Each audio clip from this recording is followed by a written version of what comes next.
Hello and thank you for joining us on the Monday edition of Journalist Hangout. I am Bukola Samuel Wemimo.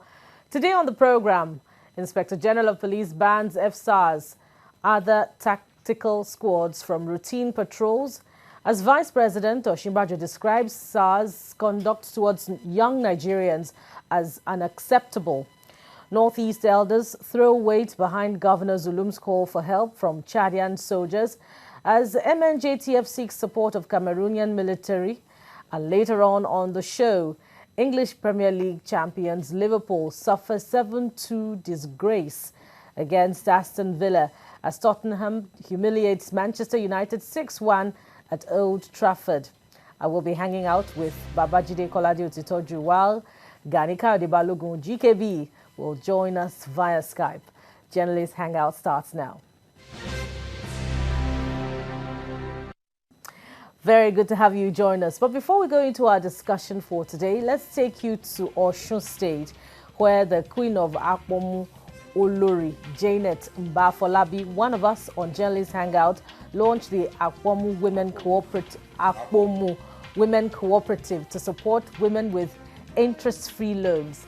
The gesture is attracting commendation from many quarters. Wife of the state governor, Kayode-Balogun, commended the CNN Multi-Choice award-winning journalist for the effort. Akpomu.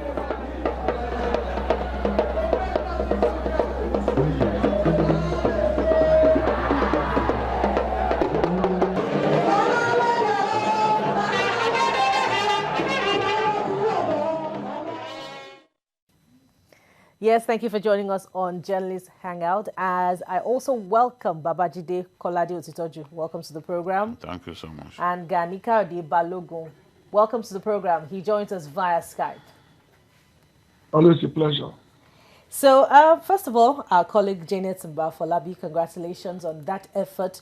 Has there been in the past where royalty wore purpose and resolve as it is with our colleague, Babajide? Yes, and I think that her husband has also set the right example.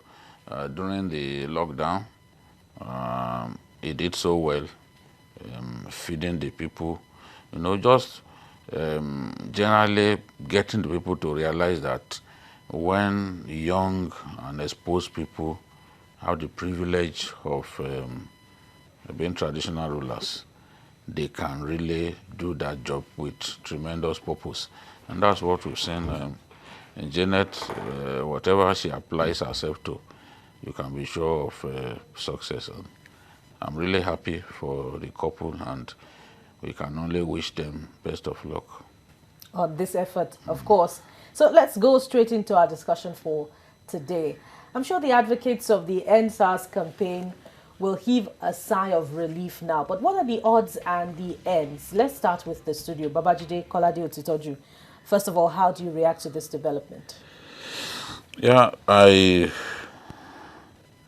don't want to say I'm excited until I begin to see evidence of compliance with the IG's directive. This is not the first time that the IG will give this kind of directive, and we'll still see some rogue policemen walking along the streets, not wearing their uniforms, and generally just molesting people in the guise of looking for ways, looking to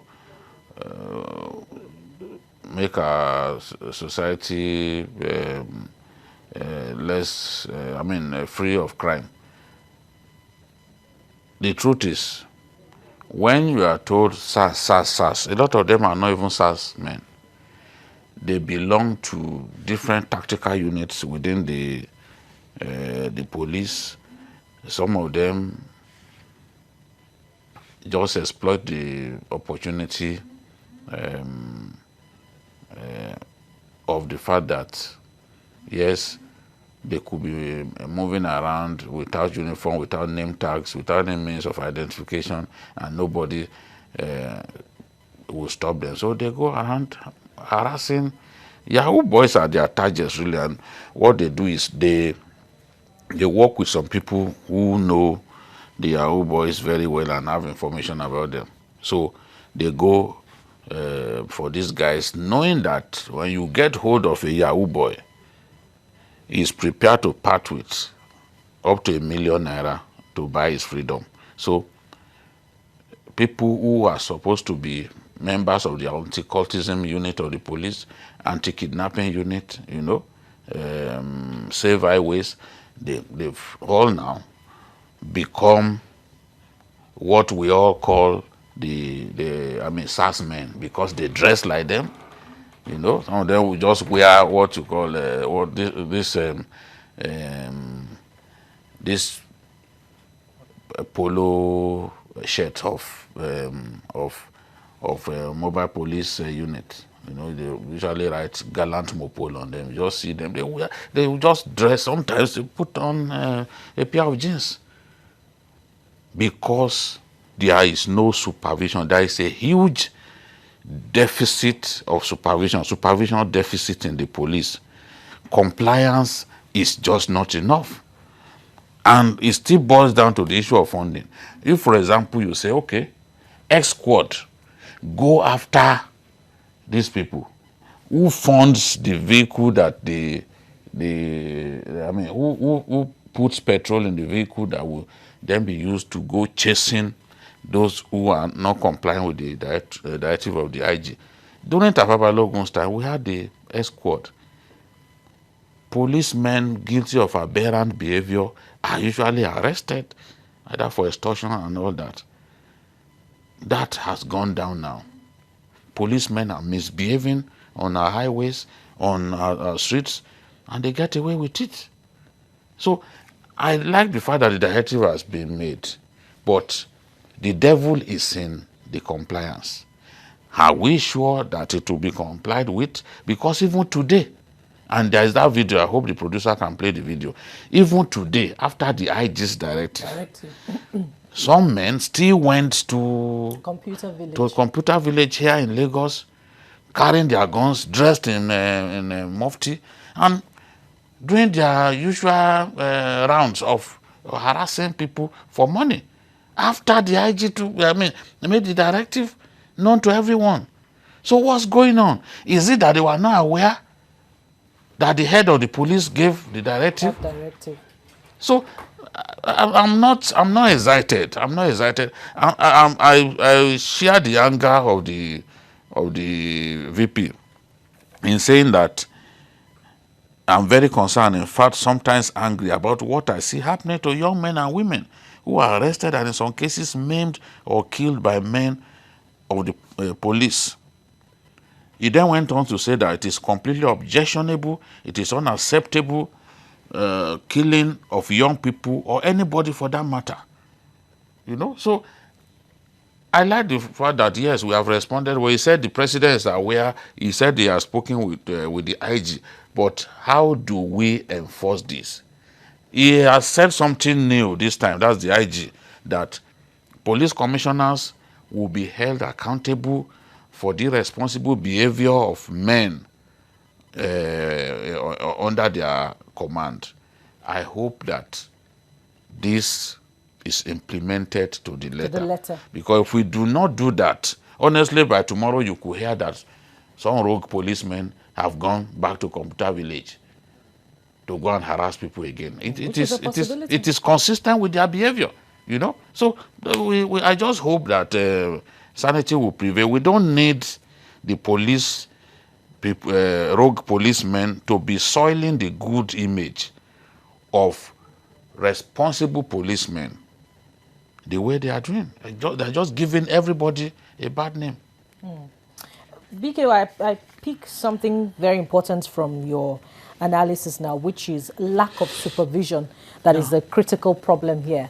And granted that over the years, many have lost breadwinners, many have become orphans due to the excesses of the SARS men. But really, GKB now, how do we balance the need for the protection of fundamental human rights with the efforts of SARS to check crime?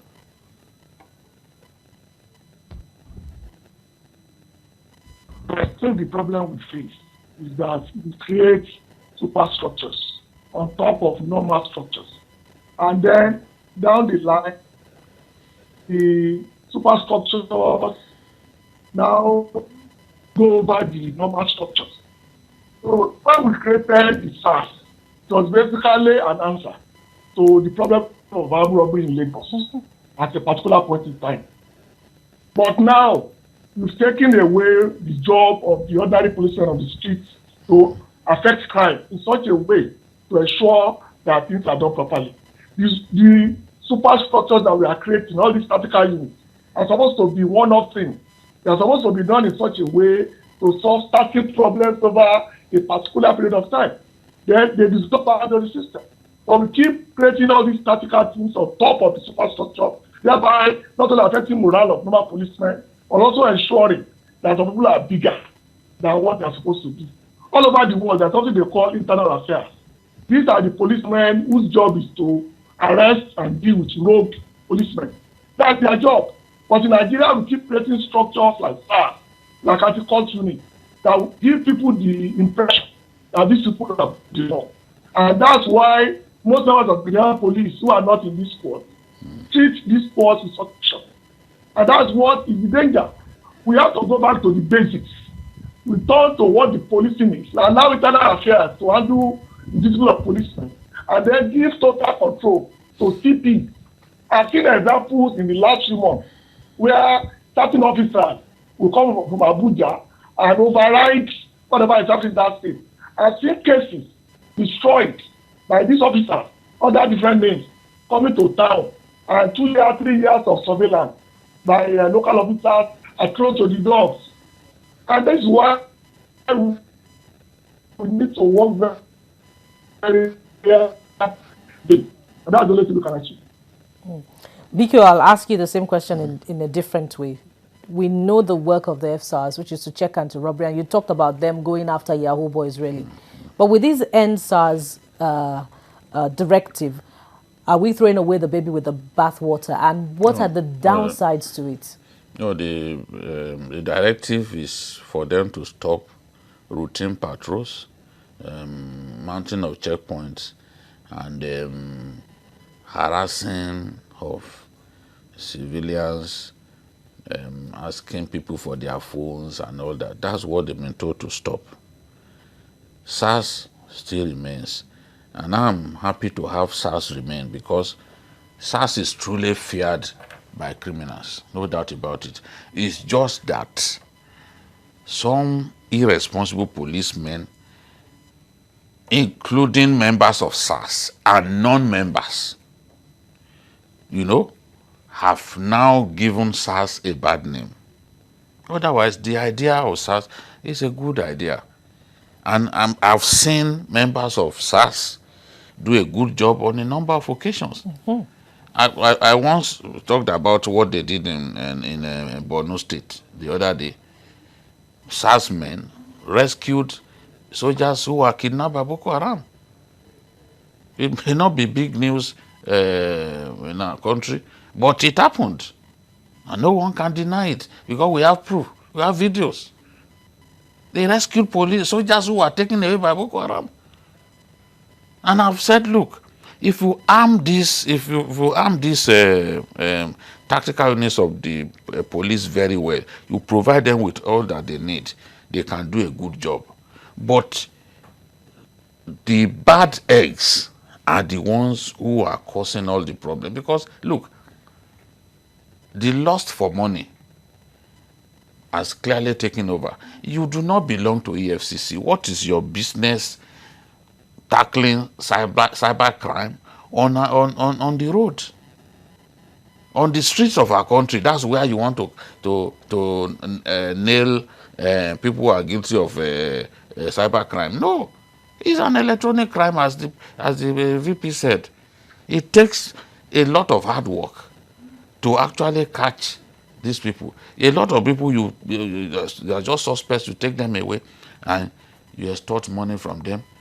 Their members of their family will be calling You have no shame. You even drop account number where they can put money. I mean, this is happening.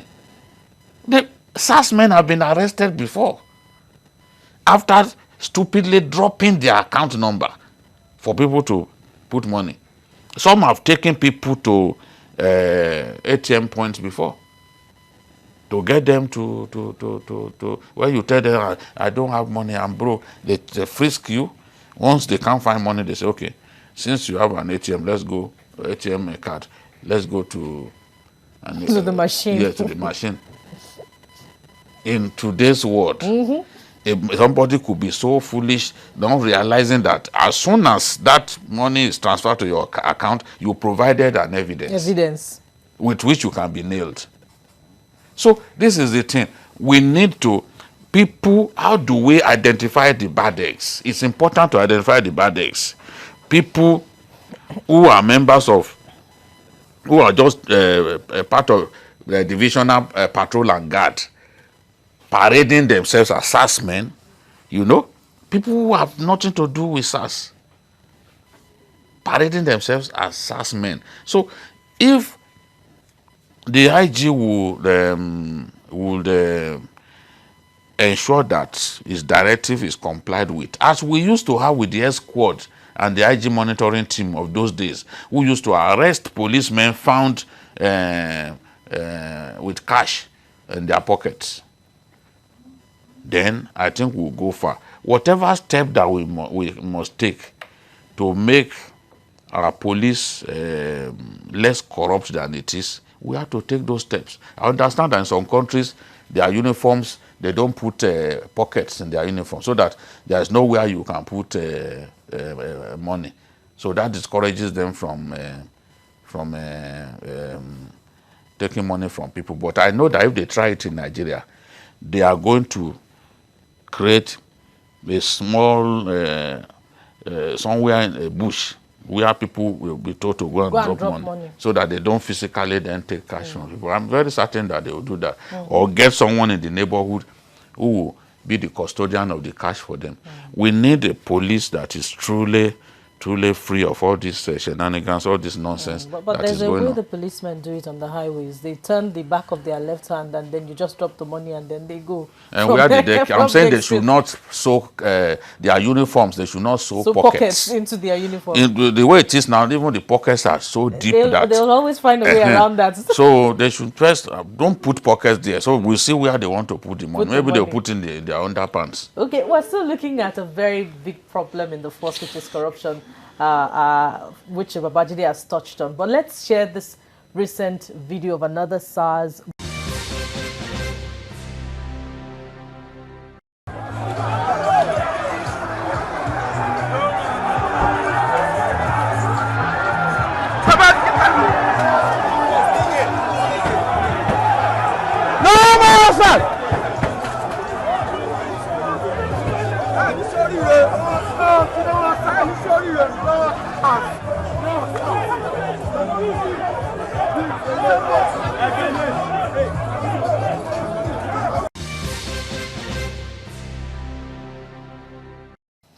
Well, not exactly brutality if you look at the video critically, but, you know, a sort of invasion into the, you know, tranquility of what obtained in Computer Village before their arrival, and they were rejected wholly by businessmen in Computer Village. Now, as we continue with the conversation, Babajide was talking about corruption in the force. I'd like to take it now to GKB, but we have a caller on the line, Professor Olisa from Ibadan. Good evening and welcome to the program. God bless you. Amen. Thank you very much. I want to thank Olisa, yes. Thank you so much. Thank you for a good job. Thank you, sir. And for standing in for my good friend in Ondo. Thank you, sir. Yes, sir. It's important to say that the police situation has been... yes, it's gone a long way coming. You should, some of us in 1975 were final year students at University of Ibadan. By then, the police staff was at Ikeja. They came to recruit assistant superintendents of police. I remember that I remember that the only person who joined was one analyst from Edo State. He's an Asian young man. Nobody followed them because recruitments were happening in the university as we are graduating. You see, the culture of impunity and strong inability to obey rules and regulations have always been there. It has always been there. The issue there is that nobody punishes them so easily. And how many times now are they banning checkpoints? It will always come back. I was in Crowther University until recently when I go to teach. Every time between Ibadan and Oyo, I confront them on the road. I try to teach. I told them that the Repo Udom, who was an AIG, or Bolalonge, were my students here. Yes. It is only when they hear these details that some of them begin to understand that we've come a long way. What is the way forward? I think the curriculum of teaching the police is so poor nowadays. I don't think anybody worries about it. Oh, okay. Thank you very much, Professor Lisa, who spoke to us from Ibadan, talking about the difficulty in teaching in the force. Now, PKO talked about corruption within the force, and he touched on the possibility of the force not sewing pockets into the uniforms of policemen. But we all know that the typical policeman will find a way around that. If we look at it from the perspective of the policeman who works long hours, who is fatigued, some who may not even want to indulge, but have to take returns to their bosses at the end of that day's work, how can the force surmount this challenge of corruption, which is systemic? It's also, there is a fundamental flaw within the creation of the police in Nigeria. And we've not addressed that flaw. And unless and until we do that, we continue to move around in this circle every other year. Like Jide said, SARS is the problem, but SARS is not the problem. SARS is the creation of the problem that we didn't solve. What we need to do is to go back to the recruitment process as well as leadership control within the police. Like I said earlier, in most countries, there is a unit inside the police that can even arrest an IG for corruption. They are so trained and above board that they are given the free reins to ensure that corruption is tackled. You call it different names. They call it S-Squad, they call it Internal Affairs, they call it IG team, whatever you want to call it. The beginning of solving this problem is for people to know there will be consequences for any action that they take on the roads. For now, they are aware that after the noise died down, they will still go back to the roads. And it will be business as usual. Just this evening, they came to the front of my estate here to harass Okada riders.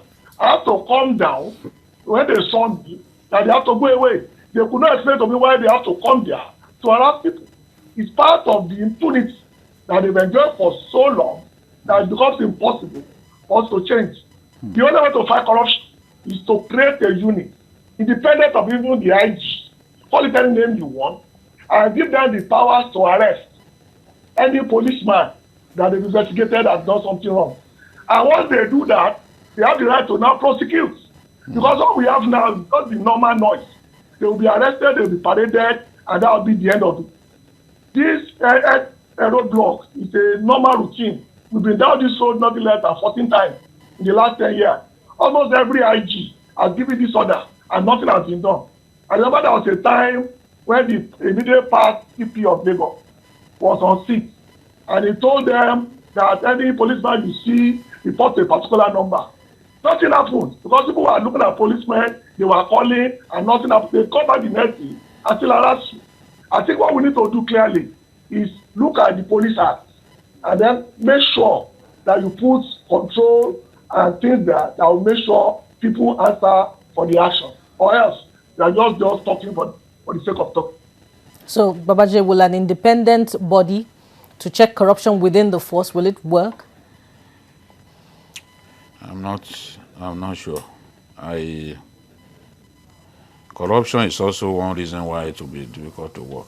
they have the structures to deal with aberrant behavior within the force, but they are not performing as they should.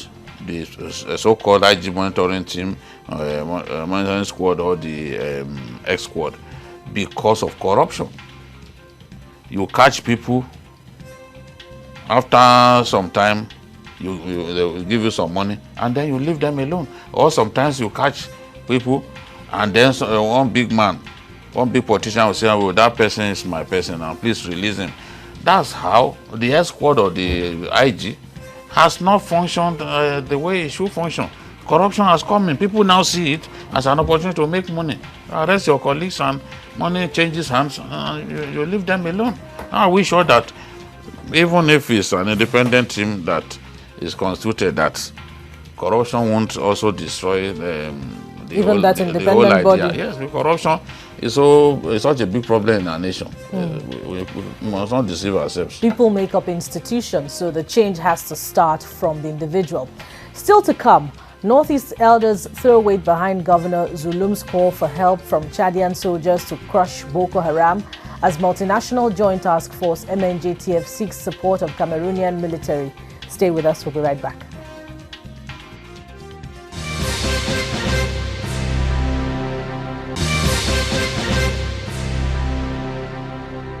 We're very glad to have you back. It's Journalists Hangout on TVC. Undoubtedly, those who wear the shoes know where it pinches. The Boko Haram insurgency ravaging Nigeria's northeast on our mind. A few days after Governor of Borno State, Professor Babajide Zulum, pleaded with President Muhammadu Buhari to seek support of the Chadian army in the fight against Boko Haram insurgents in Nigeria, elders from the northeast are queuing behind him. The Coalition of Northeast Elders for Peace and Development says it trusted the ability of Nigerian soldiers to prosecute the war, but noted that they lacked the needed leadership to achieve victory. The elders insisted that until the leadership of the Nigerian armed forces is rejigged, nothing meaningful can be achieved. And that's where we're headed. Welcome back to the program. GKB now, I'll take this to you. Is this an admission of defeat? We can't do it on our own. We need help. Well, they were very diplomatic about it, which is the best thing to do. Also, you have to understand that what they said basically is that the Nigerian armed forces are quite capable of solving the problem under the right leadership. That is the operative word. And once you understand what they are trying to put forward, they know where we are going. I think the governor is correct. The level of abrogation that the Boko Haram people are doing in the recent past is obviously beyond the current leadership of the Nigerian armed forces. And if there is a need for them to get help from other countries, I think we should do so. It's not an admission that they failed. It's just an admission that given the correct level of leadership and with the help of these surrounding countries, it will get better results. The same question to you, BQ. How do you see this? Well, I'm not surprised that they are making this, that they are backing the governor on this. Those guys, every time we called in the Chadians to assist, they've done an excellent job. And they've also sacrificed their lives, fighting on our soil. Before the 2015 election, we sent for them. They came in here, did a good job. Then they went back. I think because we did not, the new government didn't want them to remain in Nigeria. When Boko Haram was terrorizing Cameroon so much, they sent for Chadian troops. And Chadian troops extinguished that threat. Remember Mali, I think 2013, they had to go to Mali to fight. The Chadian troops had to go to Mali to fight, and they even lost the commander of their special forces unit. In the West African sub-region, the Chadian army is the most seasoned, and they are constantly fighting. Don't forget, they fought an insurgency, they fought a civil war for 40 years. So the kind of experience that they have is rare on the West Coast. So it's not a surprise to me that they are very good at what they are doing. They are familiar with the terrain, desert warfare. They are very familiar with it because that's what they've done for years. Fighting. Remember, they fought Gaddafi's army, in the 80s. So, and they defeated Gaddafi's army. So they have the capability, no doubt about it. My own attitude is not to simply say, oh, our soldiers are not capable. No. As a conventional fighting force, we have a fantastic army. But the kind of war that Boko Haram is giving to us now is not conventional in any form, and they are constantly changing. In fact, they've evolved into what we call a criminal group. Also seizing people from illegal checkpoints and then asking for ransom and all that. This was not what the Nigerian army expected when they got involved in this war. So, and you are fighting this kind of war. Wherever help can come, take it. We have sacrificed our own lives, our own soldiers have sacrificed their lives to bring peace to other nations. Liberia, Sierra Leone, Lebanon, Angola. So there's nothing wrong in asking another country to assist us. We shouldn't be proud about it. Boko Haram is a threat to all the countries. On that, yes, in that Chad basin, Chad, Niger Republic. Yes, in fact, there was some fear that they could even take their threat up to Central African Republic. So the truth is, all of those countries must work together, assist Nigeria to crush Boko Haram. If we take out the threat that Boko Haram represents, then that whole area will be safe.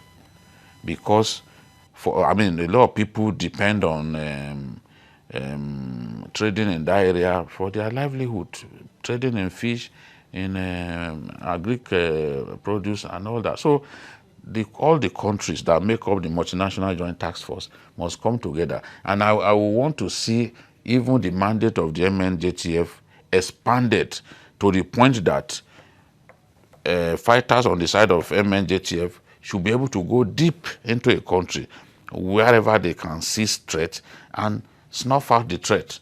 A situation in which you say, oh, they can't move beyond so meters cannot allow such threats to be totally extinguished. So Zulum is desperate, as a governor is desperate, he wants to achieve his aims, but he knows that the threat that these people constitute will not make him succeed. He can't take development to all parts of the state because a lot of those places are not safe.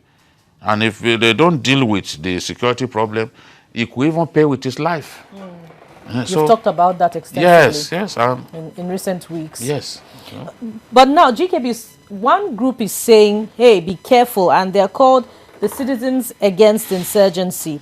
They said the Borno State's governor, I'm quoting now, advice underpinned by the lack of understanding about the roles being played by the international politics of geostrategic interests and the dynamics of terrorism. The group is called Citizens Against Insurgency, and they're asking the governor to tread with caution that this is not going to help. What are your thoughts on this? Well, I think the governor is correct. He was basically elected to lead his people, to give them development. And he has cried so many times that what is going through will require help from other sources. Whoever these citizens are, they don't have the best interest of Borno State at that, more than that of the governor. Because you cannot keep a war going at the level that we are going and expect that sooner or later something will not give. The governor is correct. He has assessed the situation. He's willing to put his life on the line to lead these people to freedom. And anybody who are now talking about geopolitical politics in such a situation is not a friend of the Borno people. They sit down in Lagos and write all these things. They just fabricate things they don't know. They are not on the ground. It's Lagos here that some of them sit here. They just write this. We know them. They just fabricate things they don't know about. It's unfortunate. We hope that there's a decisive turn of events in Nigeria's northeast as far as the war against insurgency is concerned. You're watching Journalist Hangout. We'll go on another break. When we return, Emmanuel Akindubuwa will join us for sports. Stay with us.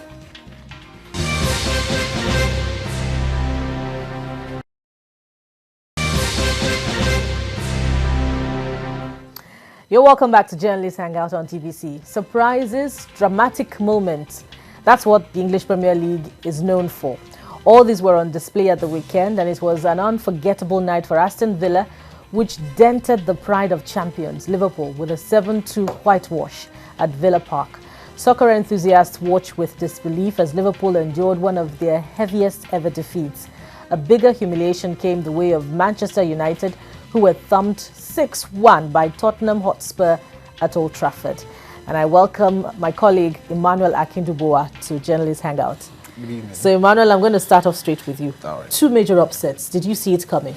Well, an upset that involved two of the most successful teams in the Premier League history, Manchester United with 20 Premier League titles, Liverpool are the current holders, 19 league titles, two clubs with the most expensive defenders in world football. Manchester United, £80 million defender, wearing a captain's armband. Same for Liverpool. It appeared both of them were made to be humiliated on the same day. And of course, coming from teams that had a lot to prove, Aston Villa, a team that survived relegation on the final day of last season. And of course, Tottenham, a team that also missed out from the Champions League and have had, a very, very topsy-turvy start to the season. But of course, let's look at the issues. What went wrong on the day for these two giant teams? It was apparent from the onset that there was a lack of coordination, especially in the final third for the teams, despite the fact that they have big men in court at the heart of their defense. There were lots of lack of communications. For Liverpool, who last season blew everyone out of the waters, what we've seen so far in the last few games have shown that perhaps they are missing the leadership of Jordan Henderson, who is the captain of the team but has been missing from the team since the start of the season due to injury. For Manchester United, the struggle still continues. An excuse maybe they were, a man was sent off quite early into the game and that may have affected their coordination, but many of us knew that this has been coming for a long time. So Manchester United and Liverpool, what an humiliation, record humiliation. This is the biggest loss for Liverpool since 1972 and for Manchester United over a decade.